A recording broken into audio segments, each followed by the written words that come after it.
الحمد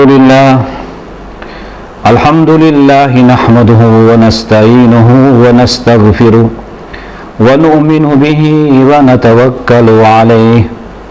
ونعوذ بالله من شرور أنفسنا ومن سيئات أعمالنا من يهده الله فلا مضل له ومن يضلله فلا هادي له وأشهد أن لا إله إلا الله وحده لا شريك له وأشهد أن محمدا عبده ورسوله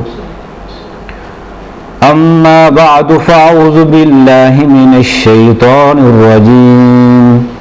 بسم الله الرحمن الرحيم يا أيها الذين آمنوا كتب عليكم الصيام كما كتب على الذين من قبلكم لعلكم تتقون يا أيها الذين آمنوا كتب عليكم الصيام اے ایمان والو تم پر روزے فرض کیے گئے ہیں تمہاری تربیت کے لیے جس طرح کے تم سے پہلی امتوں پر بھی ان کی تربیت کے لیے روزے فرض کیے گئے تھے لعلکم تتقون اور ان روزوں کی فرضیت کا مقصد یہی ہے کہ تم اپنی زندگی گناہوں سے پاک اور صاف رہ کے گزار سکو اپنی زندگی میں گناہوں سے ہر قسم کی غلاظت اور آلودگی سے اپنے آپ کو بچا کے یہ زندگی گزار سکو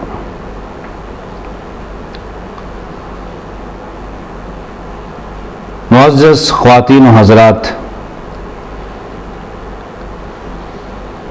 یہ ماہ رمضان جو ہم پر سایہ فگن ہو چکا ہے، یہ رب ذوالجلال کا ہم پہ بہت بڑا احسان ہے اور بہت بڑا یہ انعام ہے۔ یوں تو ہر چیز رب ذوالجلال کی پیدا کردہ ہے، اس کی مخلوق ہے، لیکن یہ اللہ کی سنت ہے کہ اس نے اپنی مخلوق میں سے بعض کو بعض پر فوقیت عطا کی، ایک کو دوسرے پر فضیلت عطا کی۔ رب ذوالجلال نے انسان بنائے لیکن سارے انسان یکساں نہیں ہیں، بلکہ کچھ انسانوں کو عقل و ذہانت کے لحاظ سے، قوت و بہادری کے لحاظ سے، حافظے کے لحاظ سے، قوت گویائی کے لحاظ سے، کتابت و خطابت کے لحاظ سے ایک کو دوسرے پہ فوقیت اور فضیلت عطا کی۔ رب ذوالجلال نے انسانوں کی رہنمائی کے لیے انبیاء بھیجے، لیکن انبیاء میں سے بھی بعض انبیاء کو دوسروں پہ فضیلت عطا کی، فوقیت عطا کی۔ رب ذوالجلال نے امتیں بنائیں لیکن ساری امتیں یکساں نہیں ہیں، بعض امتوں کو دوسری امتوں پر فضیلت عطا کی۔ رب ذوالجلال نے انسانوں کی رہنمائی کے لیے کتابیں نازل کی، لیکن ساری کتابیں یکساں نہیں ہیں، بعض کتابوں کو دیگر کتابوں پہ فوقیت عطا کی اور قرآن حکیم کو ساری کتابوں پر فضیلت اور فوقیت عطا کی۔ رب ذوالجلال نے دن بنائے لیکن دنوں میں سے بعض دنوں کو باقی ایام کا سردار بنا دیا، جمعہ کے دن کو باقی ایام پہ فضیلت عطا کی، عید کے دن کو دیگر ایام پہ فضیلت عطا کی، عاشورہ کے دن کو، یوم النحر کو، قربانی کے دن کو دیگر ایام پہ فضیلت عطا کی۔ رب ذوالجلال نے راتیں بنائیں لیکن راتوں میں سے شب قدر کو ساری راتوں پہ فضیلت عطا کی۔ یہ رب ذوالجلال کی حکمت بھی ہے، اس کی مشیت بھی ہے کہ وہ اپنی مخلوقات میں سے بعض کو بعض پر فضیلت اور فوقیت عطا کرتا ہے۔ اسی طرح رب ذوالجلال نے مہینے بنائے، لیکن مہینوں میں سے بعض مہینوں کو ذکر مہینوں کی فوقیت عطا کی۔ ماہ رمضان کو یہ فضیلت عطا کی، یہ فوقیت عطا کی کہ وہ جنت جس کی خوبصورتی کا تصور نہ کسی دل میں پیدا ہو سکتا ہے اور نہ ایسی خوبصورت جنت کسی آنکھ نے دیکھی ہوگی، اس حسین و جمیل اور خوش نما جنت کو اس ماہ رمضان کے استقبال کے لیے 11 مہینوں تک مزید مزین اور آراستہ کیا جاتا ہے۔ یہ ماہ رمضان وہ مہینہ ہے کہ جس مہینے میں رب ذوالجلال کی جانب سے ہر لمحے یہ اعلان ہوتا ہے، یا باغی الخیر اقبل و یا باغی الشر اقصر، اے خیر کے طالب آگے بڑھ اور میری رحمتوں کے خزانوں کو حاصل کر لے، و یا باغی الشر اقصر، اور اے گناہ کرنے والے اب تو رک جا، اپنے گناہوں سے باز آ جا۔ یہ وہ ماہ مقدس ہے، ماہ مبارک ہے کہ جس میں اگر کوئی انسان اللہ کی رضا کے لیے کسی روزے دار کا روزہ پانی کے ایک گھونٹ کے ساتھ یا ایک کھجور کے ساتھ افطار کرا دیتا ہے تو رب ذوالجلال اس پانی کے ایک گھونٹ اور ایک کھجور کی وجہ سے اسے پوری روزے کا ثواب عطا کر دیتے ہیں۔ یہ وہ ماہ مقدس ہے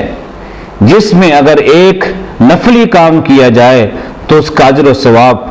فرض کے برابر دیا جاتا ہے، یہاں تک کہ اگر کوئی شخص ماہ رمضان میں عمرہ کرتا ہے اسے عمرے کا ثواب حج کے برابر ملتا ہے۔ یہ رب ذوالجلال نے ہمیں ایک نعمت عطا کی ہے، یہ ماہ رمضان نیکیوں کا موسم بہار ہے۔ اس مہینے میں رب ذوالجلال کی رحمت جو ہمیشہ جس کی رحمتوں کا دریا ہمیشہ موزن رہتا ہے کہ ان رحمتی وسعت کل شیء، میری رحمت ہر چیز پہ وسیع ہے، سارا سال اس کی رحمتوں کا دریا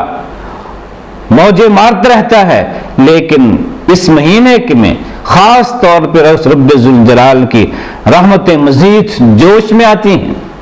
اور معمولی عملوں پہ رب ذوالجلال اپنے بندوں کو رحمتوں سے نوازتے ہیں، اس لیے اس ماہ رمضان کو رحمتوں کا مہینہ بھی کہا جاتا ہے۔ یہ ماہ رمضان اپنے دامن میں رحمتیں لے کے آتا ہے،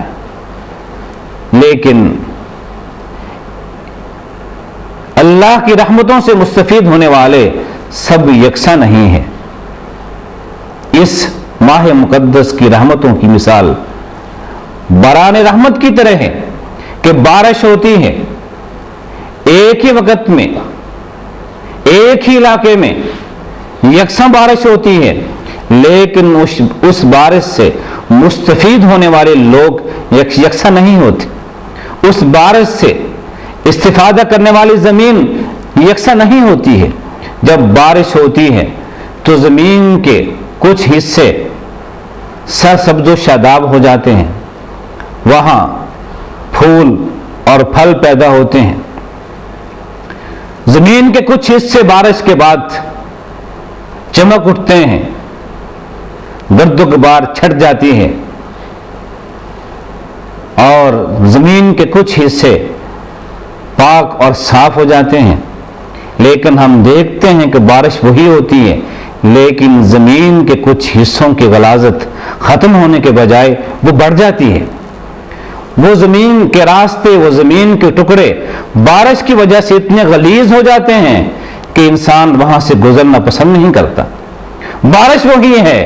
ایک ہی وقت میں ہوئی ہے، یکساں ہوئی ہے، لیکن اس بارش کے ساتھ زمین کے کچھ حصے سرسبز و شاداب بن گئے، کچھ پاک اور صاف ہو گئے، کسی کی رونق واپس آ گئی اور کچھ ایسے